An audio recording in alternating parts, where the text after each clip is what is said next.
Hello students, myself Vipin Prasad. तो मैं quantum public school Bhiwadi के माध्यम से वीडियो बना रहा हूँ और आज हम लोग 9th क्लास के साइंस में चैप्टर 1 डिस्कस करने वाले हैं। केमिस्ट्री का चैप्टर है ये, मैटर्स इन आवर सराउंडिंग्स। ठीक है, हमारे आसपास जो मैटर्स है उसके अबाउट हम लोग इसमें डिस्कस करने वाले हैं। तो सबसे पहले हम ये देखेंगे कि व्हाट इज़ मैटर, मैटर क्या होता है। तो देखिए, जैसा कि यहाँ पे लिखा हुआ है, anything which occupy A space and has मास, और हम बोल सकते हैं कि has a specific volume and mass is called matter, right. यानी कि anything which occupy A space, कोई भी चीज़ जो स्पेस ऑक्यूपाई करती हो और जिसके पास कुछ स्पेसिफिक वॉल्यूम हो और मास हो, उसको हम बोलते हैं मैटर्स। ठीक है, जैसे एयर हो गया, एयर, वाटर है, हाइड्रोजन, कॉपर, कोल, आयरन, सिल्वर, स्टील, ये सब क्या हैं, मैटर्स हैं। ठीक है, अब एंशिएंट इंडियन फिलोसफर्स के मुताबिक, जो प्राचीन काल के इंडियन फिलोसफर्स थे उनके मुताबिक उन्होंने कहा कि जितने भी लिविंग और नॉन लिविंग मैटर्स हैं वो सभी 5 बेसिक एलिमेंट्स से बने होते हैं। 5 बेसिक एलिमेंट्स से बने होते हैं और वो 5 बेसिक एलिमेंट्स को हम पंच तत्व बोलते हैं। उस 5 बेसिक एलिमेंट्स को हम क्या बोलते हैं, पंच तत्व बोलते हैं, जिसमें आ जाता है air, earth, fire, sky and water. ठीक है, तो 5 तत्व में हम लोग बोलते थे वायु, पृथ्वी, अग्नि, आकाश, जल। इन 5 तत्वों से मिलके सभी नॉन लिविंग, लिविंग सारे मैटर्स बने होते हैं। ठीक है, बट मॉडर्न डे साइंटिस्ट ने क्लासिफाइड किया मैटर्स को 2 पार्ट्स में। ठीक है, जिसमें उन्होंने मैटर्स को 2 बेसिस पे डिवाइड किया। पहला था फिजिकल प्रॉपर्टीज़ के बेसिस पे और दूसरा केमिकल प्रॉपर्टीज़ के बेसिस पे इन्होंने डिवाइड किया। यहाँ देखिए, फिजिकल प्रॉपर्टी के बेसिस पे और केमिकल प्रॉपर्टीज़ के बेसिस पे। ठीक है, तो फिजिकल प्रॉपर्टीज़ के बेसिस पे मैटर्स को 3 पार्ट्स में डिवाइड किया गया, कैटेगराइज किया गया, जिसमें पहले को रहा सॉलिड, लिक्विड एंड गैस। ठीक है, और केमिकल प्रॉपर्टीज़ के बेसिस पे भी मैटर्स को 3 टाइप्स में डिवाइड किया गया। उसमें एलिमेंट्स, कंपाउंड एंड मिक्सचर था, राइट। यहाँ पे सारी चीज़ें लिखी हुई हैं।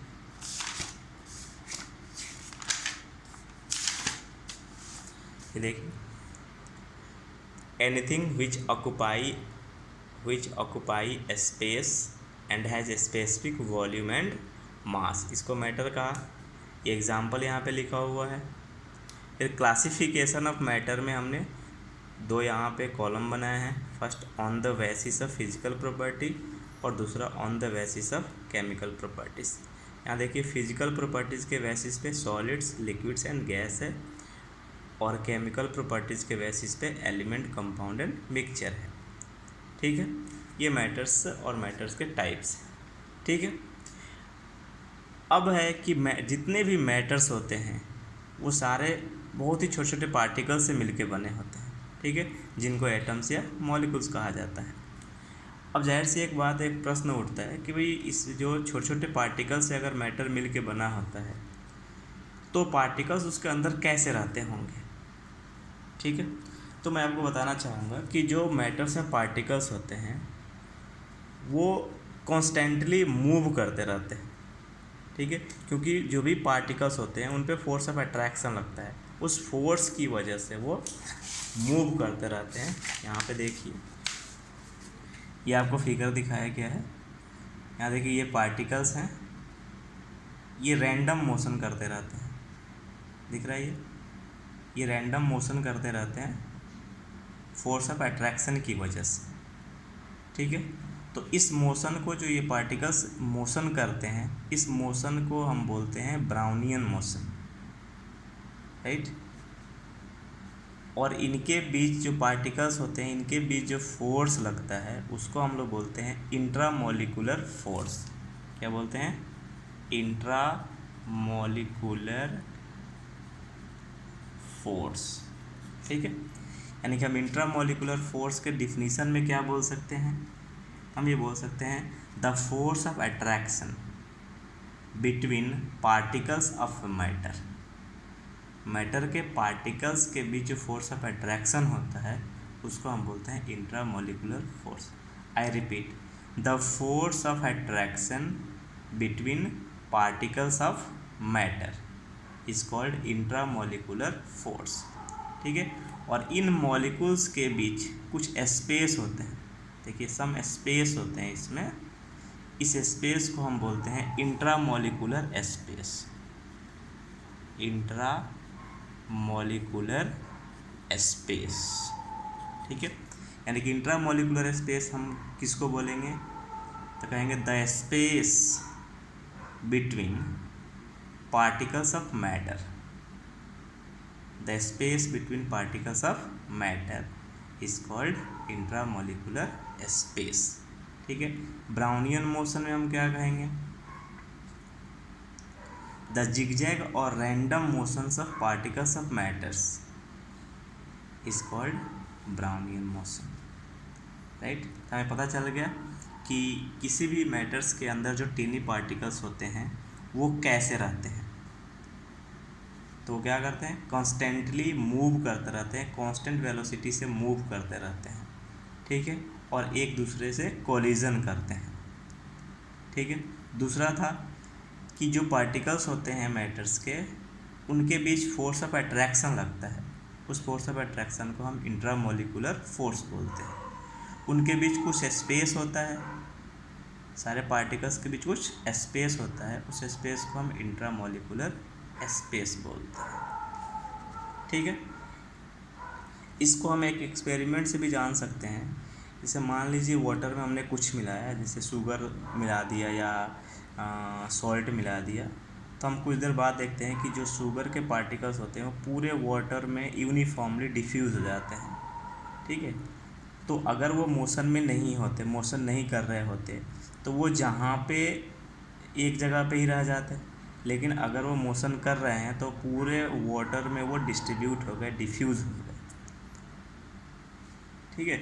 इसका मतलब इससे यही निष्कर्ष निकलता है, यही कंक्लूज़न निकलता है कि जो पार्टिकल्स ऑफ मैटर होते हैं वो कॉन्स्टेंटली मूव करते रहते हैं, ठीक है। नाउ अब नेक्स्ट पार्ट में हम लोग यहाँ आते हैं, characteristics of particles of matter, ठीक है। कैरेक्टरिस्टिक्स से जो पहली कैरेक्टरिस्टिक्स होगी वो the particles of matter are very very small, काफ़ी छोटे होते हैं। पार्टिकल्स ऑफ मैटर कैसे होते हैं? काफ़ी छोटे होते हैं, ठीक है, जिनको टीनी पार्टिकल्स भी बोलते हैं। उसके बाद दूसरी प्रॉपर्टी है the particles of matter have a space between them. Particles of matters के बीच क्या होता है? स्पेस होता है उनके बीच, उसी स्पेस को हम इंट्रामोलिकुलर स्पेस बोलते हैं, ठीक है। तीसरा है कि the particles of matter are constantly moving. Constantly moving का मतलब होता है कांस्टेंट वेलोसिटी से मूव करना, ठीक है। और चौथी प्रॉपर्टी है the particles of matter attract each other. जो पार्टिकल्स ऑफ मैटर होते हैं, जो मैटर के पार्टिकल्स होते हैं, वो एक दूसरे को अट्रैक्ट करते हैं, ठीक है। तो इस फोर्स ऑफ अट्रैक्शन को हम लोग क्या बोलते हैं? Intramolecular force of attraction, right. तो ये हो गया कैरेक्टरिस्टिक्स ऑफ मैटर, ठीक है ना। अब हम लोग पढ़ेंगे अलग अलग सॉलिड, लिक्विड्स और गैस में क्या कैरेक्टरिस्टिक्स होती हैं, उनकी क्या। जैसे यहाँ क्लासिफिकेशन ऑफ मैटर में हमने पहले देखा सॉलिड, लिक्विड एंड गैसेस, ठीक है। तो सॉलिड की क्या कैरेक्टरिस्टिक्स होती है, क्या प्रॉपर्टीज़ होती हैं, वो हम यहाँ पे देखेंगे। तो देखिए यहाँ पे मैं जूम कर देता हूँ इसको। देखिए सॉलिड हैव फिक्स्ड शेप। जो सॉलिड होते हैं उनके शेप फिक्स्ड होते हैं, ठीक है, वो चेंज नहीं होते, और उनके वॉल्यूम भी फिक्स होते हैं, ठीक है। दूसरा, solid can not be compressed much, मतलब ऐसा नहीं है कि कंप्रेस नहीं हो सकता है, बट ज़्यादा कंप्रेस नहीं हो सकता, ठीक है। सॉलिड को हम ज़्यादा कंप्रेस नहीं कर सकते, हाँ कंप्रेस ज़रूर कर सकते हैं लेकिन ज़्यादा नहीं कर सकते। तीसरी प्रॉपर्टीज है, solids have high densities. Solid high density मतलब कि काफ़ी हैवी होता है ये, है ना। सॉलिड क्या होता है, काफ़ी हैवी होता है। दूसरा, solids do not fill their container completely. किसी भी कंटेनर में अगर हम रख दें तो ये उसको कम्प्लीटली फिल नहीं करता है, ठीक है। सॉलिड्स डू नॉट फ्लो, ठीक है। तो ये कैरेक्टरिस्टिक्स हो गए। इसके साथ साथ जो सॉलिड्स में जो पार्टिकल्स होते हैं वो काफ़ी क्लोज होते हैं, काफ़ी क्लोज होते हैं। इनका इसका मतलब हम ये कह सकते हैं कि सॉलिड्स में जो पार्टिकल्स के बीच इंट्रामोलिकुलर स्पेस होता है वो काफ़ी कम होता है ना। उसके बाद जब स्पेस कम होगा तो पार्टिकल्स पास पास में होंगे, ठीक है, और पार्टिकल जब पास पास में होंगे तो उनके बीच फोर्स ऑफ अट्रैक्शन ज़्यादा लगेगा। यानी हम ये कह सकते हैं कि सॉलिड्स में इंट्रामोलिकुलर फोर्स स्ट्रॉन्ग होता है, ठीक है। नाउ लिक्विड में हम क्या देखेंगे, यहाँ देखिए, यहाँ पे लिखा हुआ है liquid have fixed volume but they have no fixed shape. Shape इनका फिक्स नहीं होता है ना, जैसे कंटेनर में हम डालेंगे शेप उनका वैसे ही हो जाता है क्योंकि ये फ्लो करते हैं, ठीक है।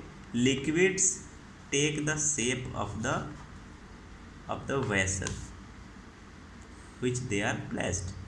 यानी कि लिक्विड उस वेसल का ही शेप ले लेते हैं जिसमें उनको रखा जाता है।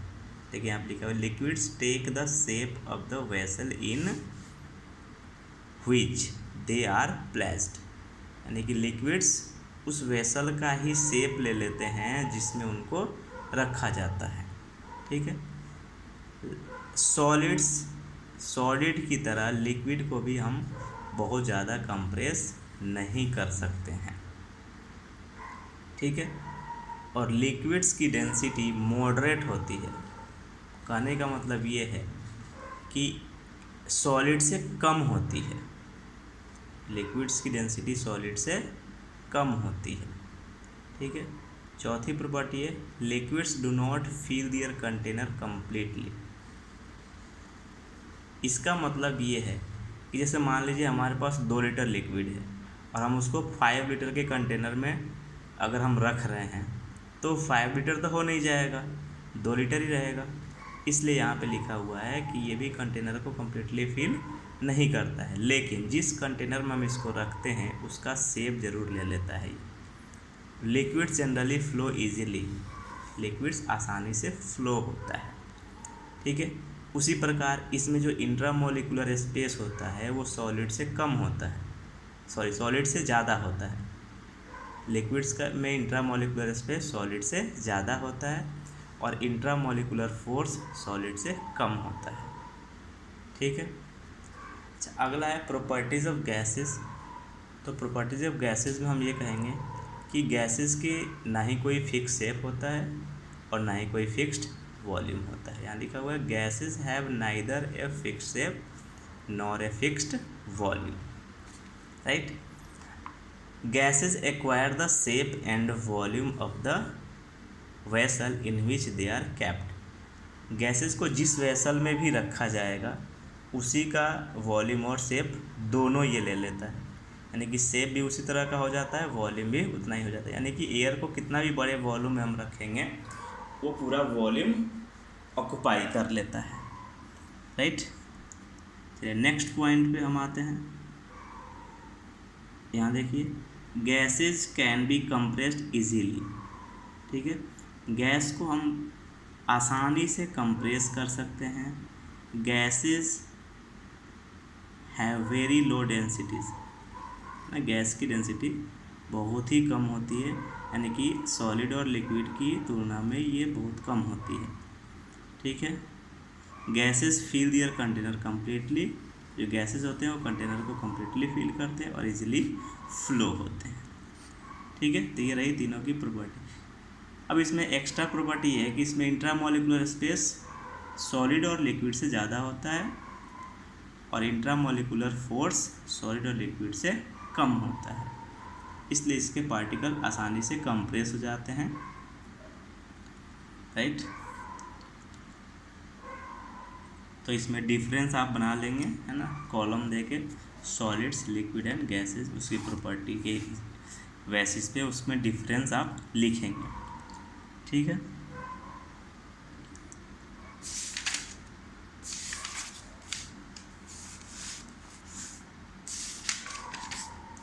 तो यहाँ पे देखिए डिफ्यूज़न है। डिफ्यूज़न क्या होता है, जैसे हम वाटर में कोई सॉलिड्स को हम मिक्स करते हैं, ठीक है, तो सॉलिड्स पूरे वाटर में यूनिफॉर्मली डिफ्यूज़ हो जाता है ना, मिल जाता है, घुल जाता है। इसमें देखा the spreading out and mixing of a substance with another substance due to the motion of its particle is called diffusion. ठीक है, पार्टिकल्स में जो मोशन होता है उस मोशन की वजह से पार्टिकल्स पूरे मिक्सचर में स्प्रेड आउट हो जाता है, उसको हम लोग डिफ्यूजन बोलते हैं। राइट,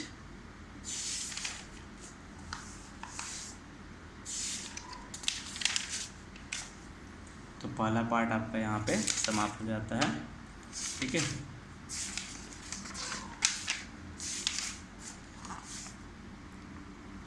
उसके बाद हम दूसरे में आते हैं।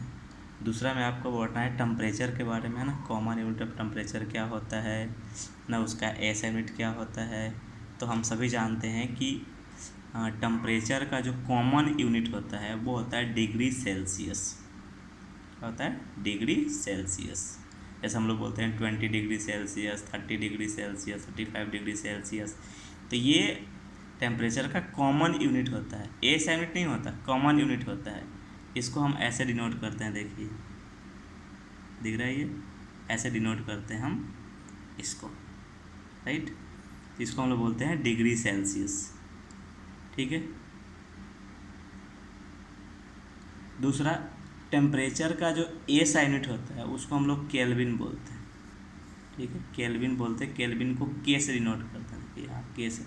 The S I unit of measuring temperature is kelvin. ठीक है, तो टेम्परेचर का एस यूनिट क्या हो गया? केल्विन हो गया। कॉमन यूनिट क्या हो गया? डिग्री सेल्सियस या डिग्री फ़ारेनहाइट। ठीक है, ठीक है, डिग्री फ़ारेनहाइट उसको बोलते हैं।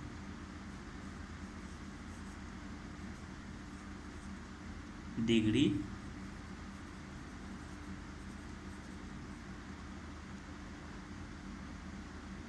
HEIGHT।